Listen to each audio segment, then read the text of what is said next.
আজকে যে বিষয়টা নিয়ে কথা বলবো খুবই গুরুত্বপূর্ণ একটি বিষয়। আমি বুঝতে পারি না তারা কি আসলেই মুসলমানের সন্তান। সুপ্রিয় দর্শক শ্রোতা, আসসালামু আলাইকুম ওয়া রাহমাতুল্লাহি ওয়া বারাকাতুহু। সবাইকে মহান বিজয় দিবসের শুভেচ্ছা এবং সকল শহীদদের মাগফিরাত কামনা করছি। আজকে যে বিষয়টা নিয়ে কথা বলবো খুবই গুরুত্বপূর্ণ একটি বিষয়। বর্তমান সমাজে আমাদের এই সমস্যাটা বিশালভাবে বিস্তার করেছে। সেটি হচ্ছে যে সারা রাত ভর গান বাজনা, মাইকের সাউন্ডে আমরা ঠিকমতো ঘুমাতে পারি না।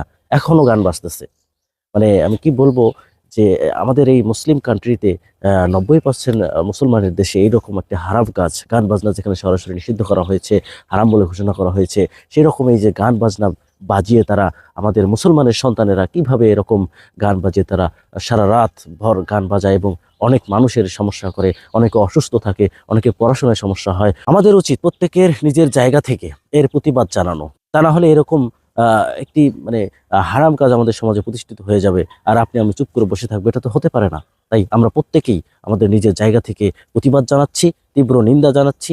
যারা এসব করে, যাদের ছেলে মেয়েরা এসব করে, তারা অবশ্যই তাদের ছেলে মেয়েদেরকে, সন্তানদেরকে এইসব কাজ থেকে বিরত রাখার জন্য চেষ্টা করবেন এবং সমাজের প্রতিটি মানুষ আমরা পদক্ষেপ নেব যেন এই ধরনের কাজ করতে না পারে। তারা পিকনিক খাবে, কোনো সমস্যা নাই, তো এভাবে গান বাজিয়ে, আজে বাজে গান বাজিয়ে, কত বিশ্রী ধরনের গান বাজিয়ে তারা পিকনিক খায়। আমি বুঝতে পারি না তারা কি আসলেই মুসলমানের সন্তান।